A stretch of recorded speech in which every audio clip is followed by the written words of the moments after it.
Welcome to Quest, a journey to wellness. My name is V, aka Vanessa. I'm a two-spirit human, joy influencer, energy worker, and dad joke connoisseur. All pronouns accepted. And my name is Alina. I use she, her pronouns. I am a cat lady, queer, your empirical evidence bae, and I like to keep it funky, 420, and am often guilty of romanticizing. Come on a quest to find out what wellness really means. You'll hear stories from queer folks and allies who've successfully taken their happiness and well-being into their own hands by examining what they have found helpful along the way. If you're curious about wellness, this is our open platform for queer stories, interesting science, and other folks' alternative wellness practices. We hope this podcast brings you joy, where you'll learn, laugh, heal, and grow. Welcome, queer kittens, new and old, and special welcome to those of you that are just finding out about Quest. Welcome, welcome. We have a very important, but also very serious episode up ahead of us, and I want to give a trigger warning to all of y'all out there because we love you so much. This episode talks a lot about suicidal ideation and suicide in general, but chiefly prevention. And we know the holiday seasons are real tough, and this is, we're in the throes of that as we record. V actually brought to us a really awesome quote that just really encapsulates this episode. I listen to a lot of Hawaiian music, and this song comes from a Hawaiian group. Their song is called Around and Around, and their name is Kolohe Kai, and they said, "Sometimes life's a masterpiece you paint in the dark." Thank you for sharing that quote with us. It really hits. It pulled me out of a really dark time, so I was like, maybe it might help somebody else. Yeah, music's a beautiful thing. We're going to get into all of the ways that all of our practices, but yeah, music also top one up there for me too. I know we both would cope with music together growing up as well. Oh, yeah. So has a very special place. Definitely, especially for us laying there crying, singing Aaliyah on the bed. Going through whatever we were going through. Sometimes crying, sometimes jumping. Yeah. Just whatever the mood needed to be. Definitely. There's music for all of it. 100%. We were just rocking out to Mr. Pickles, which is a TV show, a cartoon at that. But hey, yeah. Music is music. We were just like embracing our shadows through music, whichever way it was. Your shadow, my shadow, whether they were the same or different. We were like, yeah, you know what? We're going through some shit, but we're going to vibe through it together and feel less alone. It's incredible that we were able to conceptualize and kind of figure out that coping mechanism even as children. That's just so cool. It speaks to the human spirit. I love it. This whole episode is sort of examining this idea of embracing your shadow. Yeah, we have some really awesome, cool people. We always have awesome, cool people, but we continue to have really awesome, cool people to chat through this with. We welcome Kori Houston from the lovely and totally beloved in this household, and I'm sure in yours as well, the Kanoko Chocolates. We'll also be getting into some just stats and what we do know about just suicide around the country.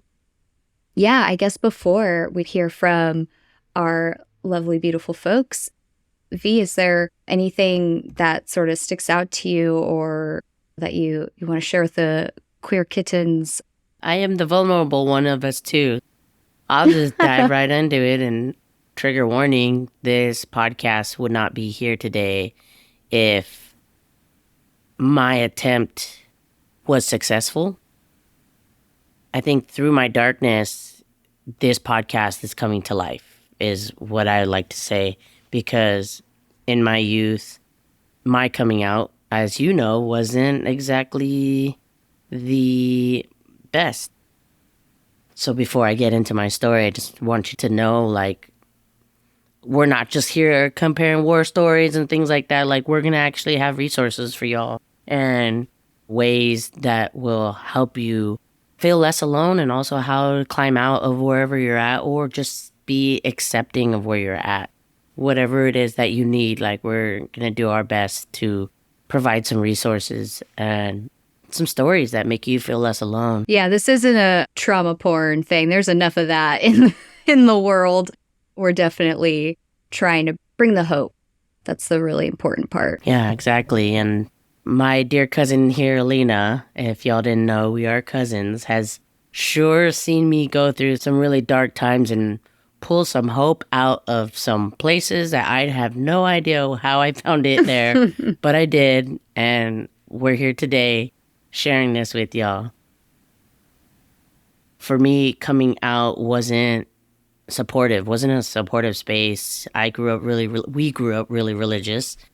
Through religion, our family didn't understand what was going on with me or how I could be gay. You know, they're just like, oh, we did something wrong. God is punishing us, blah, blah, blah. You know, that whole shenanigans. But in that, of them trying to deal with putting guilt on themselves, I don't think that they knew to look at what I was going through, and instead were just like piling more guilt and shame on top of my situation because they were trying to deal with theirs, which all parents are not perfect. We get it. But in that, I was just growing more and more and more self-hate and just like, what's wrong with me? What's wrong with me? There's something wrong. And eventually moved away for college, and still I embraced it. I was like, cool, you know, I have gay teachers, I have this, you know, gay professors in this university, like gay adults. They're real. I can exist. And came back, all my hair was cut off and dressed in the way I comfortably do now. And it was a lot more pushback. And it was the moment of, if you're going to continue bringing this into the house, you can find somewhere else to live. And that was the moment where I was like, wow, so I have to choose my family, or I have to choose embracing my whole self. At that moment, I was like, I would rather be homeless than go back in the closet, because I think those were the most harmful times in my life, was in the closet and trying to be more like my sister, or trying to be more like someone else other than myself. Long story short, it got to such a dark point where I did try to take my own life. In that moment, it was terrifying. And I was like, what am I doing? I am living for other people and what they want and what's going to make them happy, instead of living for me, following my joy, and living for other people are bringing me to this dark place. I need to cut that out. I need to stop. The moment I decided to live for myself, holy moly, my world changed. I don't go back to that, but I'm thankful that I went through that. I am so thankful. Like, people will be like, what do you mean you're thankful for that? That's crazy. And I'm just like, honestly, I wouldn't be who I am today and embracing all that I am today if I didn't go through that. I think that I would still be trying to finagle my way to make other people's lives better by changing who I am to fit other people's molds. I love musical quotes, and the first tattoo I got was "Emancipate Yourself from Mental Slavery" by Bob Marley. Hell yeah. That's what it came down to, you know? I was trying to do what everybody else wanted. You saw my experience. It's wild because seeing from the outside is one thing, and then being keyed in on it after the fact. It's so incredibly remarkable, especially if you see how you are with your family, with our family today. I would say you're definitely much warmer with them than I even am. And that's after everything, right? And that speaks to the depth of love that's available in people and in individuals. So much that I think folks could really, I'd imagine even just purely looking at the data, could relate to. I think something that is really important to note, you're really like spot on with it, was that these were expectations and guilt that someone else was feeling for themselves. And that ended up being projected onto you. That is just such a powerful thing to realize. It's like kind of a big first step into living for yourself is I'm not responsible for their feelings and their guilt. Like I can't, that's out of my control. Yeah, that's just like so freaking powerful and amazing that's something we're keen to note that early in life. And yeah, just how powerful it is to live for yourself and making that decision. It's so funny that Bob Marley quote is like, it rocked my shit when I was like a child who found my dad's Bob Marley CD and was like putting my toys away. And those first chords of Redemption Song come on and my butt is crisscross applesauce on the floor in front of the boombox. What is this that I'm hearing? And yeah, you hear things as a kid and they sound beautiful. And then life happens and it makes for real sense. There's so much to really dive into. And I'd have to thank my folks for bringing Bob Marley into my life, but also the warmth that you said that I have for my family now. Like, I don't want to say that I didn't love them through that dark time and through all of that. Yeah, it was hard for me physically show that love during that time, but because I showed myself more love and I went from this angry, just unseen, felt like unwanted, like there was something wrong with me, little angst, young human, to now an adult, fully living life for myself and just happy and just in so much abundance and life and just doing the damn thing, that my stepmom paid a lot more attention to that and was like, what are you doing? And there was a moment for her where she watched I think it was a Red Table Talk with Gloria Estefan and her daughter. Basically, they talked about the coming out point. And in that moment, like, she got to hear Gloria Estefan's point as a mother, but she also got to hear the daughter and how her emotions were and how so rejected she felt. And I still remember to this day when my stepmom called me and told me she watched this and was like, I'm so sorry. And hearing her say, I'm so sorry, God, it healed so much for me and released me so much more. Like, not everyone is going to get that I'm sorry, but realizing the importance of me giving forgiveness, regardless if I ever got that I'm sorry or not, giving that forgiveness released me so much more to be even happier, to be even more within myself, to accept myself. A lot of people, they're just like, you can't forgive those who've hurt you or don't forget. But I feel like that it stops us, that holds us in exactly where we're at and doesn't let us move forward. I've heard sayings to the effect that like revenge or grudges are drinking poison and expecting the other person to get sick. It really feels like that. You're sitting with the like pent up, pissed off, and I'm like, I could be such a petty queen. So like I know this trap I'm very familiar with. It sucks. And I think to be able to, if it's a Red Table Talk, I imagine it's semi-recent.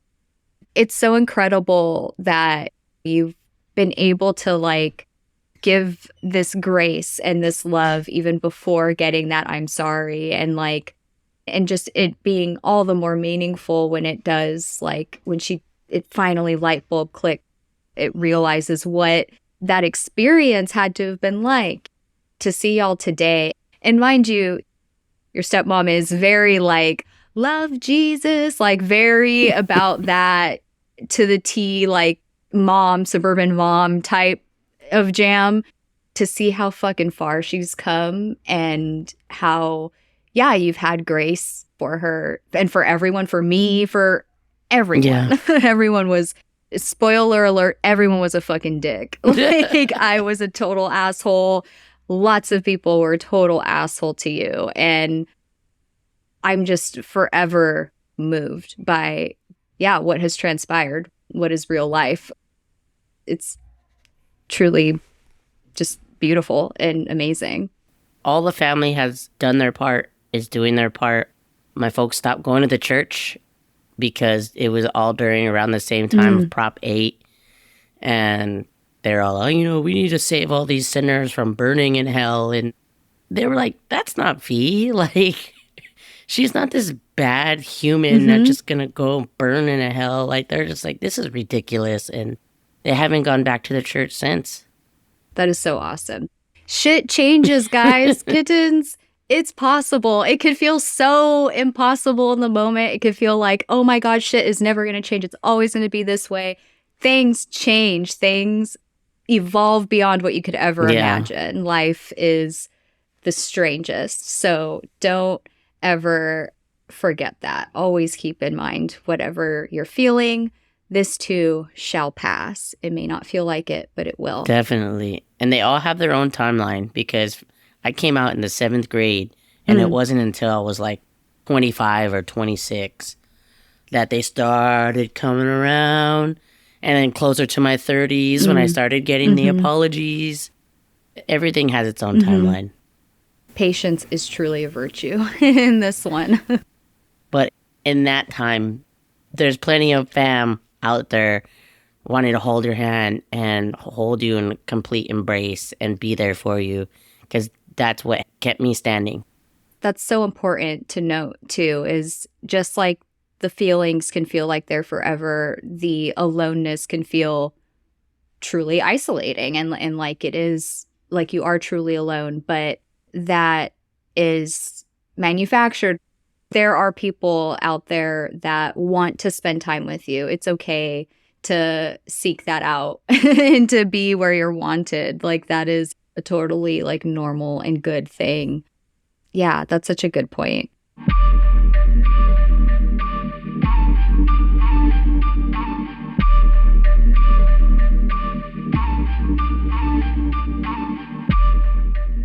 For this episode, of course, we looked into kind of what the state of affairs are like from like a broad strokes, kind of like panned out perspective.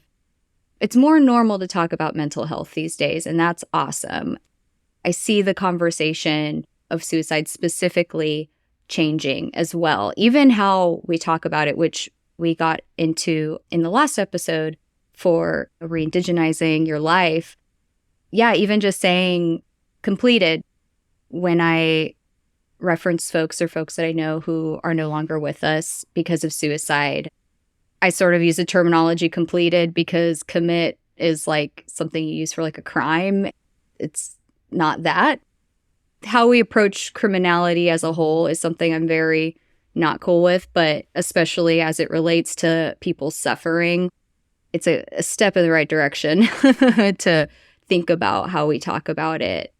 It makes it hard to talk about when it is thought about in this sort of criminalizing mindset.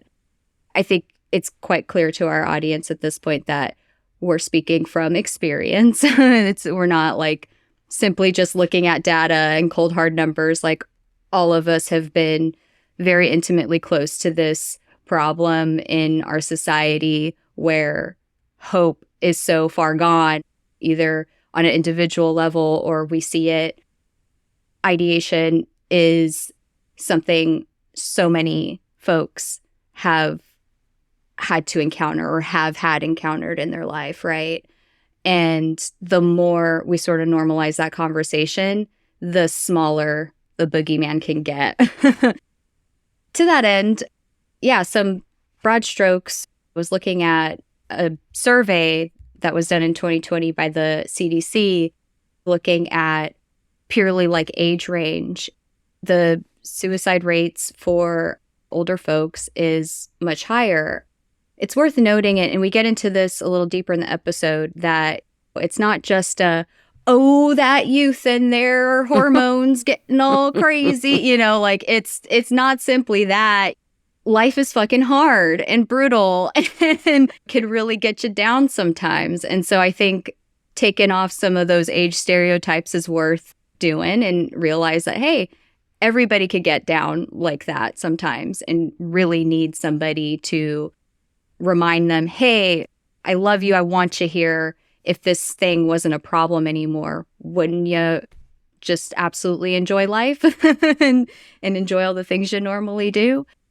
And another thing that really stuck out to me that was very well put is actually a quote from the Trevor Project, which focuses specifically on suicide prevention for LGBT youth.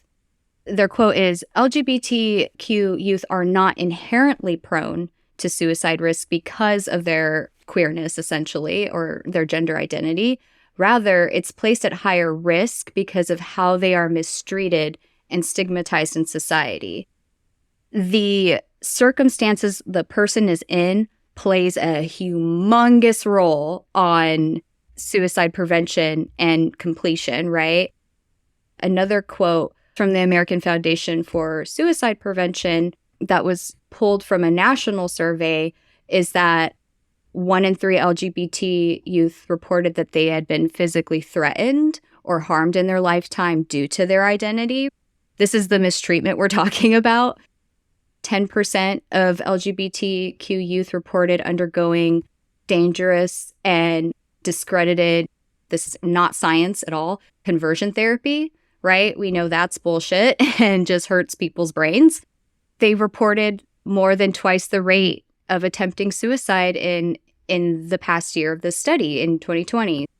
Alarmingly, 29% of respondents of the survey had experienced homelessness, or they'd been kicked out, or they had to run away. So again, when your baseline needs aren't being met, a lot of chaos will ensue. That is just the facts of life.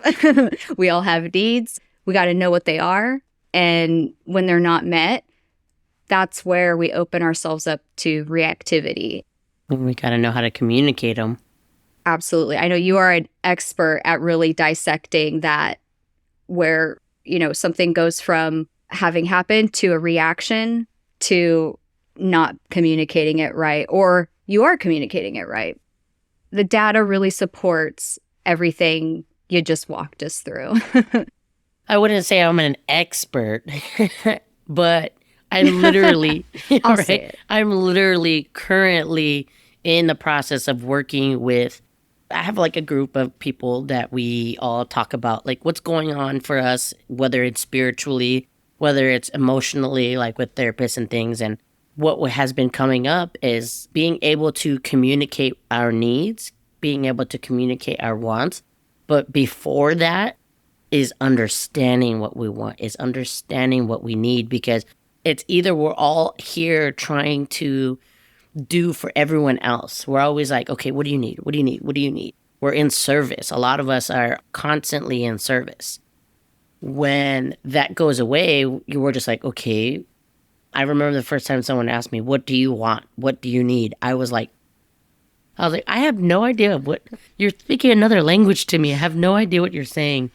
I'm allowed to want I was things? like, wait a minute, what? I want this for this group of people. We're all, as a group, working through what one of our producers beautifully put is radical self-acceptance. Puts you in the point of knowing what you want, knowing what you need, and knowing how to communicate that in a healthy way that is not going to deteriorate or affect something in a negative way. Like, yeah, sure, people are going to not know how to accept when someone's putting a boundary down, because not a lot of people are good at boundaries, giving and receiving boundaries. So communication is a tricky game, and which is another book that Leah gave me, our other producer, Nonviolent Communication, because a lot of times we don't know how to express exactly what it is we want or we need, and we come off a little aggressive, and then the other person doesn't receive it very well.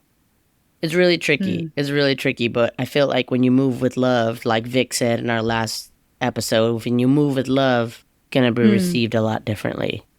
It's a lot easier to do when you're in that headspace.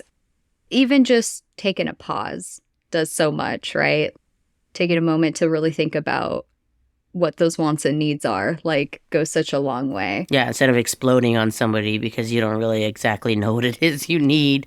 You're not getting those needs met, so you're just like exploding in reaction. Like, Fuck, it happens. It happens to me all the time. Yeah. And sometimes it's a survival mechanism. And I think another saying I've seen somewhere around, I'm sure many of the kittens that are listening now have seen it too, is that the things you did to survive then may not be helping you now. Think about that. You don't have to like be relying on the same old coping mechanisms and tactics if they're no longer serving you. Yeah, the violent communication is quite interesting. I think also, I know growing up, a lot of things were communicated through sheer force. Me being just waspy little baby brat I am just folds under that kind of brute force. The daughter of your mother. Yes, born diplomat. I've seen, even just in differences of my half siblings who grew up in a completely different environment, I had this expectation of, I'm the older sibling, therefore you listen to me. I remember getting so frustrated with like my kid brother, who was maybe like 11 or 12 at the time. So peak annoying age for little boys. And he did something, and I just remember raising my hand into a fist, and my arm was like extended back, and then pausing and looking at it and being like, why is that how I why is that the first place I went? What the fuck is going on in here? Why am I violent? I didn't even realize I was like this, but like at some point it distills into you, So being able to communicate actually is huge. It's important work. It's scary and, puts you in a place of vulnerability because you have to say the truth and what you want. It's super worth doing, though. It definitely is. Otherwise, you end up having to stop yourself from punching your little brother, and you don't want to be there. Oh my gosh. I will not talk on my experience with my little brothers because I acted like a total big brother to them. It's second nature. You know what? Again, the tactics we did then, we don't need to do now. Definitely, because people are not growing up in a lot of environments similar to what we did because of social media, because of all this stuff. Is really putting an end to it because it's shining lights on places and things that once before was done in the shadows, which is good and bad.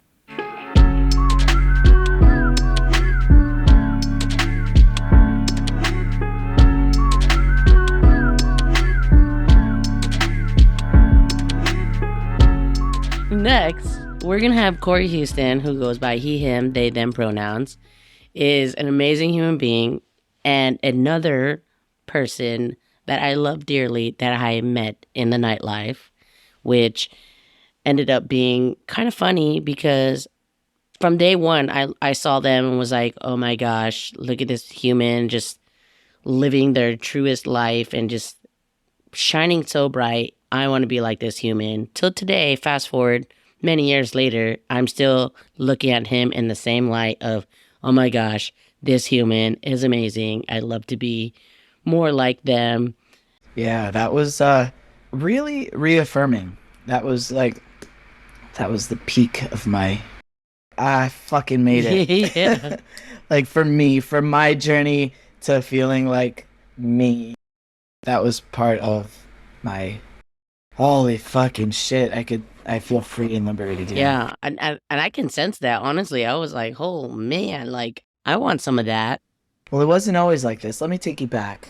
It didn't always feel good to be in this body or to like experience things. And I think a lot of what you were saying earlier is very much like, also I can relate to a lot of that. I can relate to like the mindset of not being understood or seen or validated, and then feeling a lot of anguish from that, feeling a lot of self-rejection for not seeing self projected in society. Whenever I think about my journey, I think a lot about like roots, and I think a lot about how I've developed a healthier mindset from where I was as a child and as a kid, and like I think I came into this today I was trying to understand a little bit more about what my message is for this. And like, I wanted to like think about what my goal was in this. And it's really to just share ways that I've helped have a healthier mindset that really allows me to fully accept myself. And what fully accepting myself looks like is a lot of different things. Like, I may not be the best reader at things. I may not be the fastest at this, or I can't really cook worth a shit. But those are all things that I accept, but not, I don't limit myself to not doing them ever because I'm not the best. And that's a thing that I didn't really fully understand as a kid. Like, I thought that you had to be this way, the best, seen here. I didn't have like this other understanding of, we're not all the best. I was very hard on myself, and I still am very hard on myself. Like, I'm the hardest person on myself, and I have to remember to give myself that grace and gratitude of like, you're only human. You can only do what you can do, and you can always try and continue to do the level in which you're doing that at, and it's okay if it's not to the standard of everybody else. Like, one of my favorite sayings is comparison is a thief of all joy. And like, anytime I am in a position of like being really hard on myself, I'm like, am I comparing myself to society's understanding of what I should be, or am I comparing myself to another person and where they are? Am I comparing myself to these idealisms that I've set before me? Am I, how can I move through this without stealing who I am? That's so, oh man, what a major light bulb. The whole like accomplishment mindset and like how early that shit starts, right? And like what a slippery slope it becomes when you don't fit the mold or you don't do things a certain way, or, you know, you're just violently opposed to like what the circumstances are, you know? Yeah, it makes so much sense why so many folks feel the way they do. We're instilled with this idea that you have to be the number one, you know, like you have to find your niche and get into it. And gosh, it could be so like poisonous for folks. And defeating, yeah. Oh, 100%. Yeah. And then you start getting into like a defeatist mindset where it's like, I'm not meant for these. I was definitely dwelling there. I still get into my little emo girl self-talk sometimes, and it's like, no, like that's not what this is. That was like all the angsty years. This isn't reality. Yeah, it was just all, I'm defeated at every turn. I'm defeated. Like, going into that, I think my identity is trans. I've always known since I was 5. I'm like, I'm not a girl. I'm a boy. Like, why doesn't anybody see this? Why are they trying to do this to me? Like, I'm not wearing a dress. Like, that's crazy. My cousin doesn't. I literally would be like, yo, Jeffrey's not wearing a fucking dress. Why do I have to wear a fucking dress? I'm like, what the hell? And they're like, you're different. And I'm like, no. It almost was invalidating. And I think I struggle with the invalidation of that still to this day, like through imposter syndrome. To be young and to be invalidated at such a young age for something so like major. Like, the first things that we notice about a person is typically their gender, right? You look at someone and you go through like gender, race, height, age, blah, blah. That's our mind. Our mind is like, who is in front of us? And we put these things together. So this very like binary now that I have the words to understand what was going on. But back in the day, it was like, oh, like, why doesn't anybody see me? Why? And I'll look in the mirror and I see me, and I remember like looking in the mirror, I was like, man, I can't wait for my beard to come in. It's gonna be sick. And then like growing up and realizing, oh, that's not gonna happen. That's not gonna happen. I remember like 13, I would like shave and be like, no, it's gonna happen. It's gonna happen. And here it is. I fucking have it. I fucking knew it. Hell yeah. I knew it. You're right. Damn good on you too.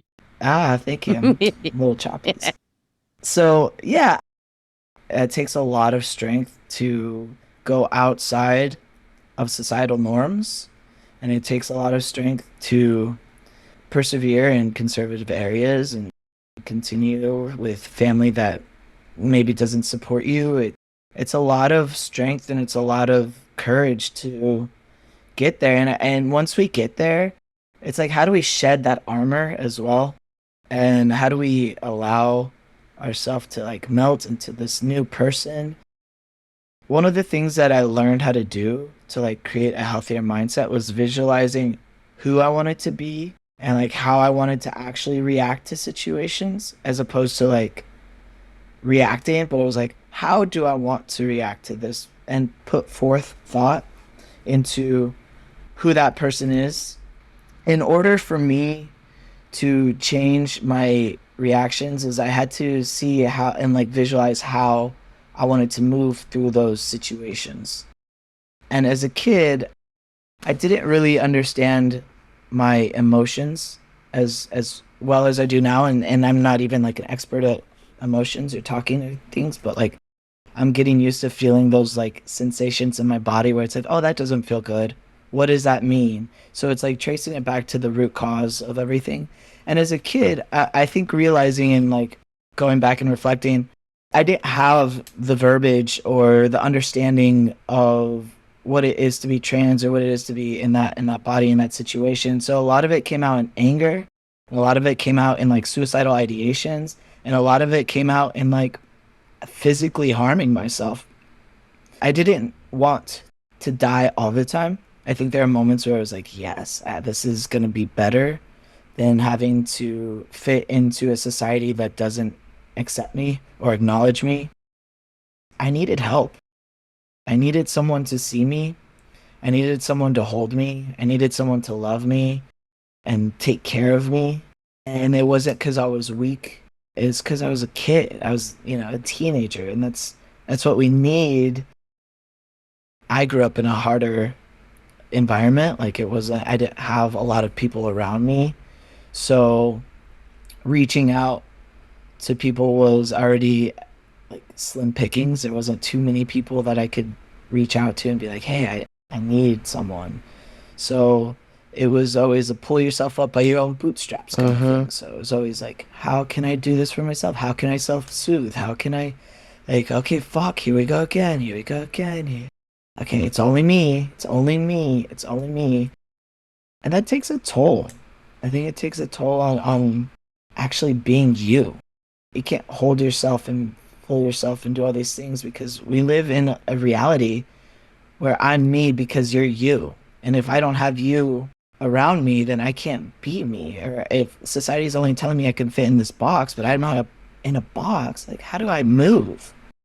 Yeah, that's so thoughtful. I think, yeah, being able to really get at the root and to look at what you need and what you're feeling without judgment, that's a big step. Because, I think there's a lot of, well, am I allowed to need this? Am I valid in wanting this? All the other things. And it's like, don't even worry about that yet, right? Like, just look at what the feeling is.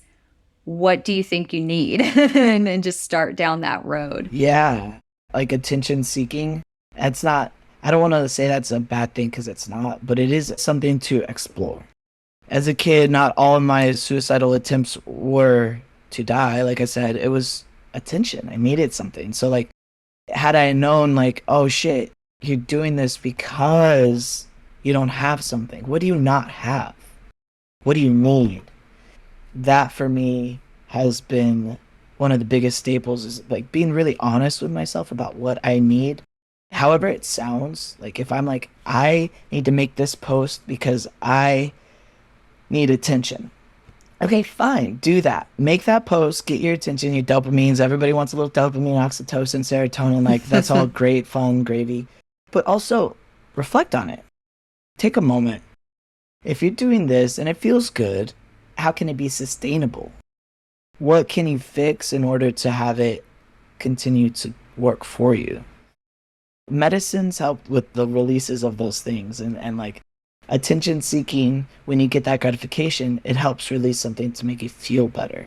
So like, what's making you not feel good? Let's start there. Let's figure that out. Yeah, but also having some compassion and acceptance that it takes a village. It's okay to build a tribe and reach out to that tribe. Oh, yeah. It's taken years to actually have like my circle that I'm with now, and I can literally tell them anything. Like, the other day I just had like a little tantrum fit. I was like, I'm pouty. I want everybody over here with me laughing over here. I told them, I was like, hey, I don't want y'all over there. Like, come over here into the kitchen and like hang out with me because I need this right now. I'm like emotional. And they were like, okay, yeah, whatever you want. Like, you're making us lunch. Like, we don't have to be over here. We could come over there and sit with you. And they're like, you're not alone. It's okay. And I was like, good, because I feel like a little bitch. And they're like, you're not a little bitch. It's fine. You're fine. It's just normal. You're human. I was like, yeah, thanks, guys. Having that support who like will listen to you and not diminish or invalidate your feelings, whatever capacity you have them or like want to show them, but like also being honest with yourself. Yeah, I was pouty, y'all. I could have came over here and been like, hey, can y'all just sit in the kitchen? But no, I came over here and I was passive aggressive as fuck. Like, and they'd be like, I got it. And I was like, okay, I can't do that. I'm like, I love y'all. Like, hold up. Let me be honest with myself really fast. I said that, I'm hearing it, I'm reflecting on it. It's not exactly the move that I want to make, but like, come love me and take care of me over here. And everybody was like, yeah, you got it. And you know what? If they weren't able to give it to me, I trust 110%. They'd be like, no, I'm going to sit over here. And then I'd be like, fine, I love you and I'll be over here and I will do this. Not everybody can be there at your every beck and call. And the ones like, and when they are, like, you got to accept it and love it and cherish it. The friends, family give it to you from a place of love. It's never like nobody's giving you something from. Let me rephrase this. People shouldn't move with obligation. Like they should move with, this is what I can freely give.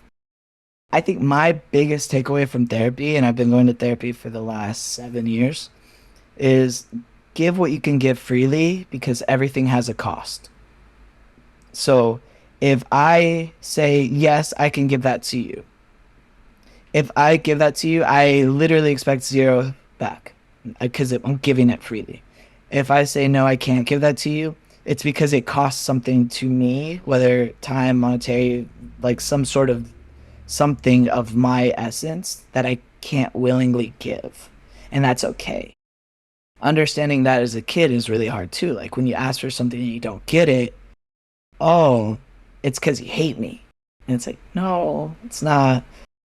A lot of the adults in my life had their own shit going on, and it's a lot of self-reflection that I had to do growing up. Hindsight, they were all kind of like going through their own shit.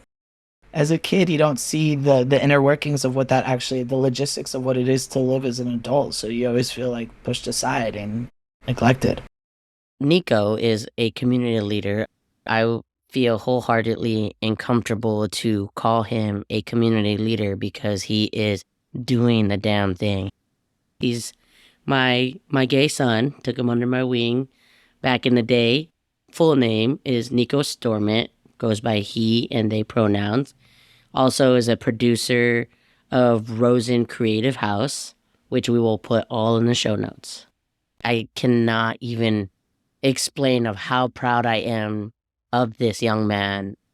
I don't know if there's anyone in the community like Nico or like anyone else that has helped you and shown up for you in your life. I think everybody that I've met has given me a little piece of themselves that I admire and I carry with me. I think that's like when I see someone doing something or reacting in a way or taking care of something in a way and I admire that, like I want to carry that with me. So everybody who's had, it's not just one person, it really is like everybody that I see, whether it's like the work that you put into this thing or the way that you smiled to a random stranger, or like there's these little moments that I'm like, oh, I like that, put that in my pocket. Oh, I like that, put that in my pocket.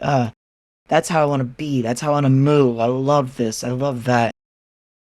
Oh, I mean, Nico 110% has been a leader for sure. And I admire his community work without a doubt. Like everything that Nico does is for community.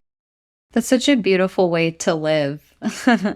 Just like going through life, like, oh, wow, that's a really lovely way to do that. I'm putting that in my pocket. Like, especially when, we're talking about youth or when we were young, there's not like a whole bunch of role models that, made sense to us and that we could be like, oh, that's what I want to do. That makes sense. Like, I resonate with, there was no one, to that Right. effect, or in that way. And so you do kind of have to piecemeal and like create who that role model or person is. Mm-hmm. But that also brings me back to what you something else you said about like, sort of in this new space and you've kind of found yourself shedding that armor. That's an important step. It's hard. You kind of get used to it, right? Like you just walking around in my armor, like you just kind Yeah. of, yeah. And then at some point you see how it doesn't serve you. I've definitely, come across that so many times where it was like, wow, I was a little bit prickly and spicy and like did not need to be. Like I could have cooled it down a bit and it would Yeah. have been all Gucci, Yeah, but that no. reminds me of a quote that, not a quote, but of interview that I watched with Will Smith and Trevor Noah. Something that Will Smith said it along the lines of armor, of love is actually your armor. And I was just like mind blown. So he talks about that love is actually a superpower. When you can fill your heart with that kind of love, it's like a propulsion that is unlike any other thing.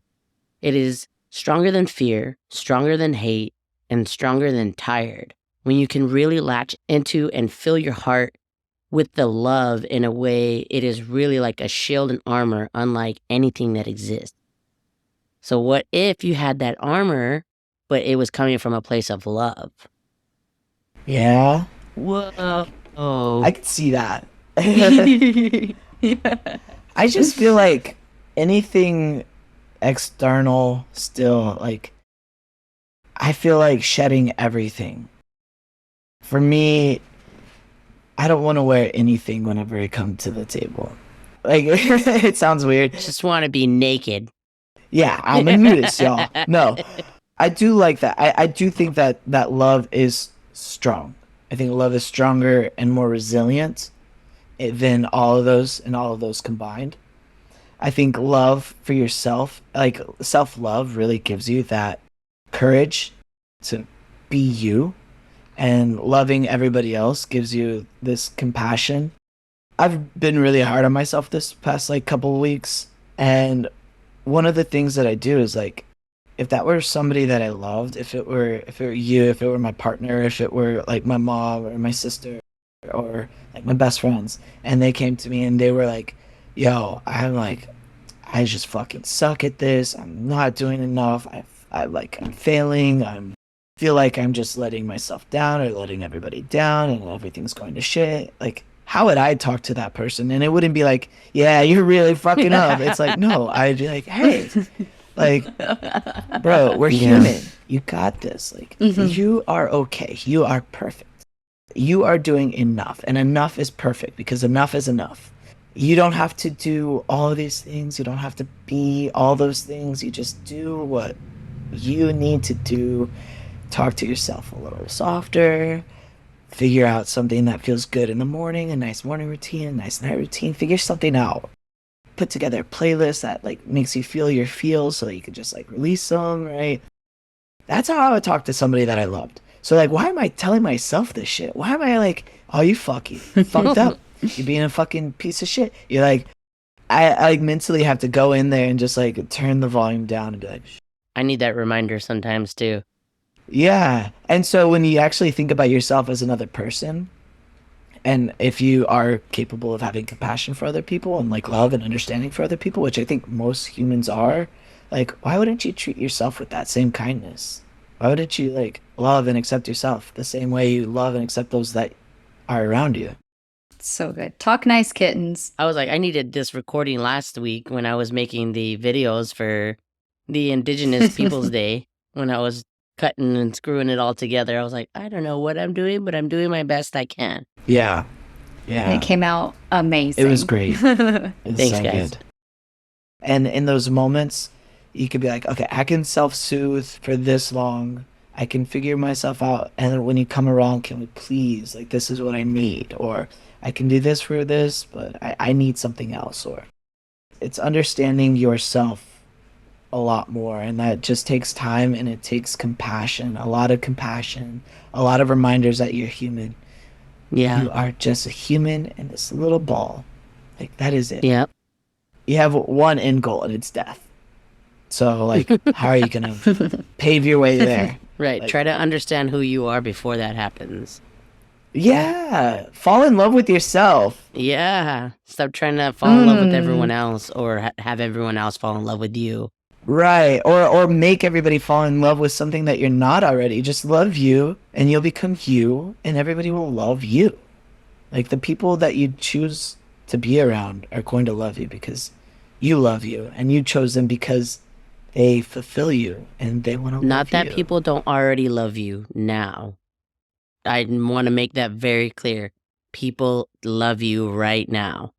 Well, I posted something. It was like, the thing that you're seeking is already obsessed with you.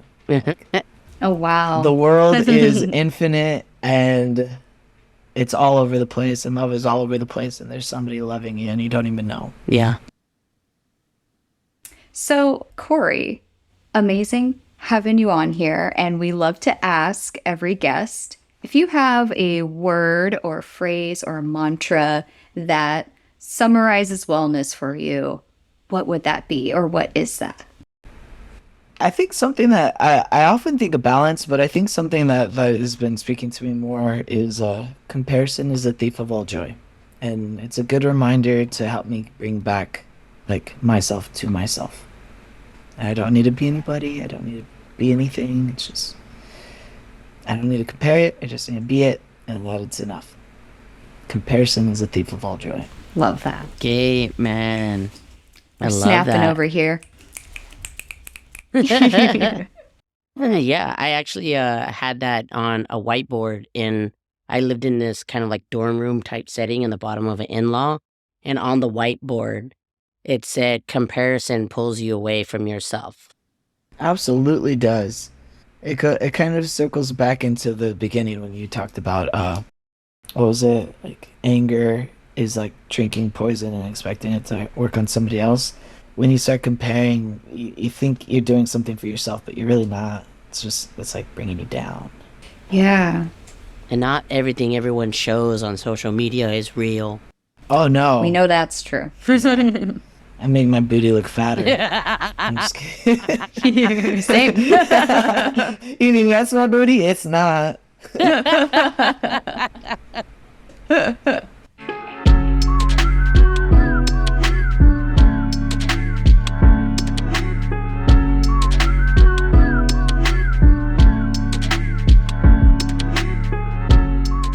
Amazing to hear from you, Kori. I seriously cannot thank you enough for just sharing your time with us, sharing your story with us, giving us this very just sound advice as far as there's space between action reaction. Thank you so much. I'm so appreciative of you. Yeah, I also wanted to thank Kori too for coming on this side of the mic and stepping away from behind the scenes and having the courage to come on here, because I know it's a lot. It's very scary at first, and thank you for breaking through that discomfort and bringing us with so much joy and vulnerability and just knowledge and just so much heart and experience. And I had some tears, you had some tears, we made this so beautiful, and we couldn't have done that without you. So special thanks to Mr. Kori Houston.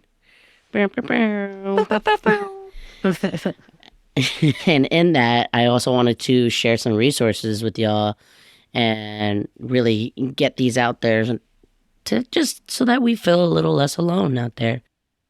For anyone that is going through any moments that are similar or not to what Kori and I have gone through, but you don't feel like you have a comfort or a safe space or someone that you could call, feel free to call the 988 Suicide and Crisis Lifeline. 411, you're going to dial 988 and they'll be there, support you, and be non-judgmental, and they'll hear you out. And they're amazing, so don't be afraid to use that resource because they're there for you and they want to be there for you. So let them be there for you. Heck yeah. There's also other resources, crisis support, like the Trevor Project. I know you all know how to use the internet. Do the research, look them up, and if not, they'll be at the show notes. The SF LGBT Youth Center, they did amazing work for me. You know, I reached out when I was homeless youth, and they put me on to the Larkin Street Youth Program, which specializes in homeless youth in SF, which is over 1,000 homeless youth in SF. So San Francisco, for those of y'all that don't know what SF is. For those of y'all that don't live in San Francisco, there will be other links as well. So that way you can find anything nearest you or just anything that's available online in general. Oh my gosh, thank you so much for dropping in all those resources. And thank you for everything you do every day. You're amazing. See you next week. Love you, queer kitties. Spread the love. And you can find us on Instagram at Quest Wellness Pod. We have so much more to explore and share with you on our podcast, and we hope you follow us in our quest to wellness. Tap that follow or subscribe button to get every episode as soon as it's released. And we'd love to get your feedback also. So if you're listening on Apple Podcasts or Spotify, leave us a rating and review. It only takes 30 seconds, but this really helps us to know what resonates and how we can help you. All right, goodbye, she's, he's, theys, gays, and allies. I love that. This podcast was produced in collaboration by Kanoko Chocolates and Puka Puka Creative. And executive producers Stevie Kwa and Kori Houston. Producer, writer, editor, and sound designer, the amazing Leah Jackson. And associate producer Rafaela Lendestoy. Original music was produced by Basque. He is an amazing musician, and he's also our cousin, third amigo. Let's go. Boo, boo, boo, boo.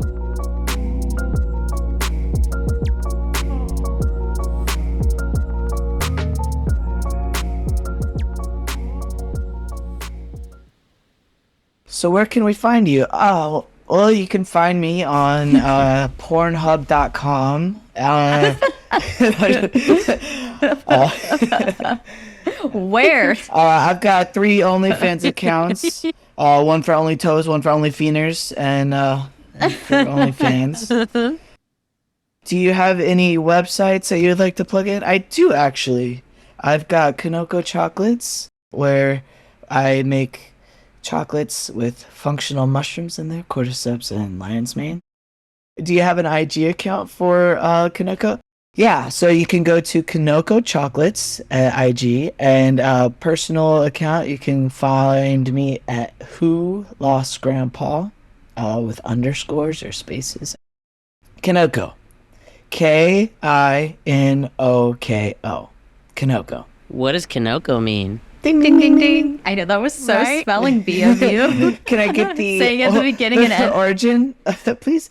Yes, Kanoko is Japanese for mushroom. Okay.